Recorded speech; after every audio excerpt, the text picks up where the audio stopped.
P for?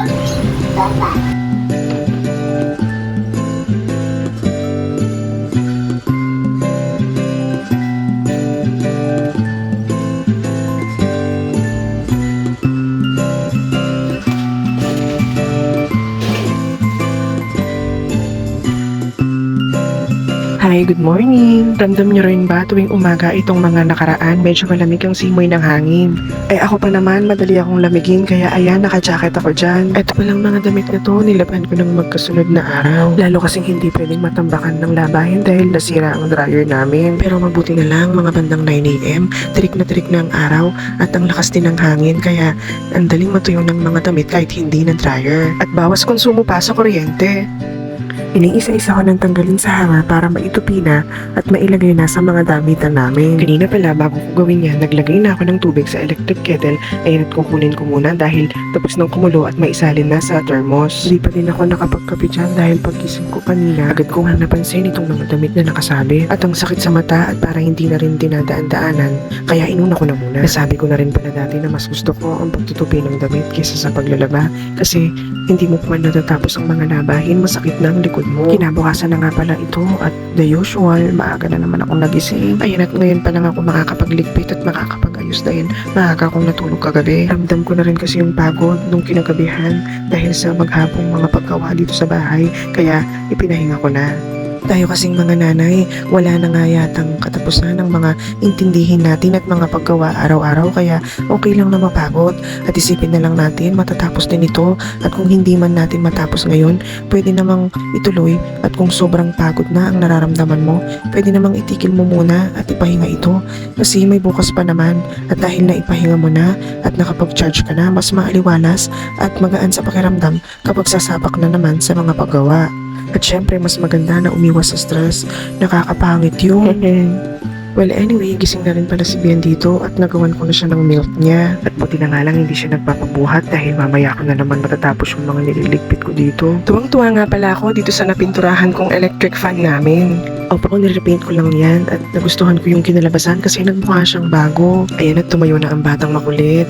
Mula kaninang paggising niya, wala pa kaming hugs and kisses in the morning kaya ayan, lumapit na ang bata. Naku, napaka-sweet talaga. Kung ganito ang start ng every morning mo na may naglalambing na batang makulit, naku, gaganahan ka sa maghapon na gawain sa bahay. Itong electric fan na to, hindi po ito bagong bili. Binigay nga pala ni ate ang electric fan na to, kaya talaga namang gamit na. Dapat nga itatapon na to pero dahil may alam sa pagkukumpuni o pag-aayos si Papa sa mga appliances, naayos niya at ang ganda pa ng takbo under nito at malakas pa din ang hangin. At syempre, pasok siya sa gusto kong kulay dito sa bahay. Well anyway, ang batang makulit tapos na magdede, ay naku, magkasalubong na naman ang kilay. Pero nag-iisip-isip na ang batang yan kung ano bang gagawin niya. Ayan na nga, nakita ang mga toys niya. Pinwesto ko talaga ang mga toys niya kung saan agad niya makikita. Naku, saan kaya pupunta tong batang to?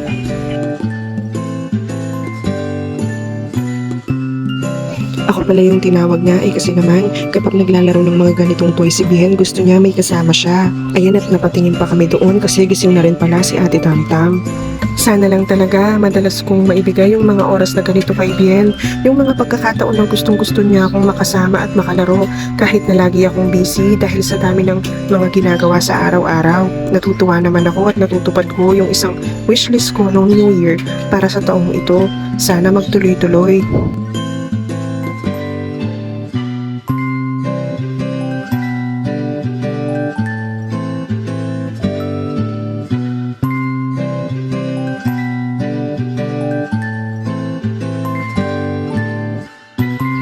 Ito nga pala yung high chair ni Bien noong May 2022 pa namin nabili to online. Tinanggal ko lang yung 4 na legs niya para magamit yung 4 na gulong. Abot na rin naman ni Bien yung dining table pag nakaupo sa chair tuwing kumakain. Pero kahit tinanggal ko na yung mga legs, useful pa rin naman kasi nagagamit ni Bien tuwing naglalaro siya.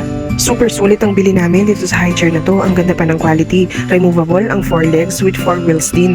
Gamit na gamit ni Bien itong high chair pero hanggang ngayon in good condition pa rin. Kaya kung gusto mo rin, ang link nasa comment section.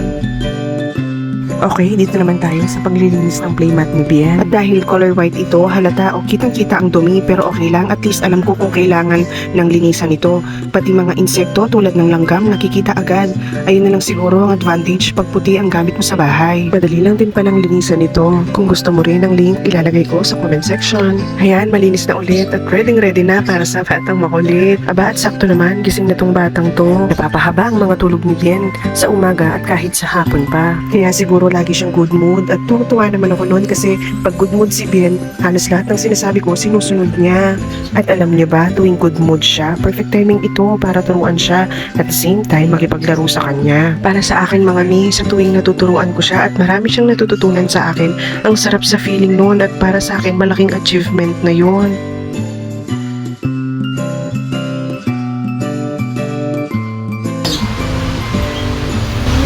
See that? Yes, that's right.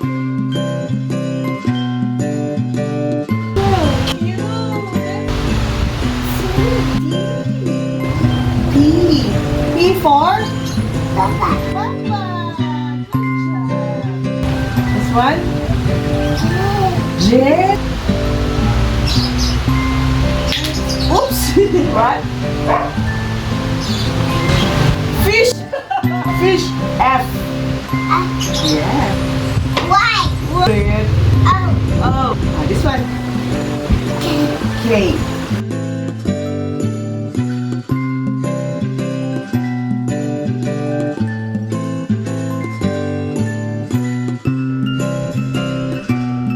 Ito nga pala yung wooden toys na gamit ni Bien. Napakamura lang nang bili ko nito online kaya kung wala ka pa, ang link nasa comment section.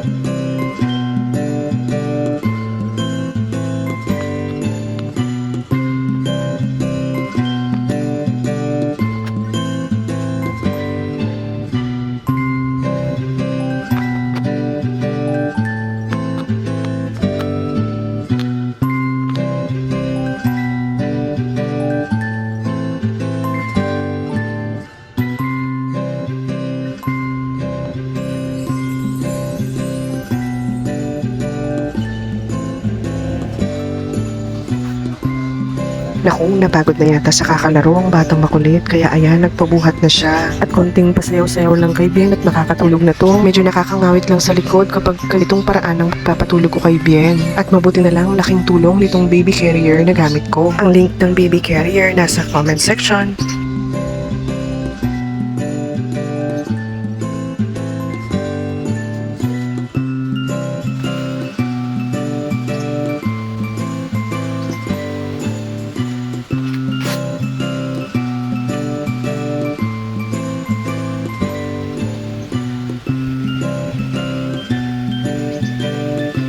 Okay, hanggang dyan na lang muna. Bye!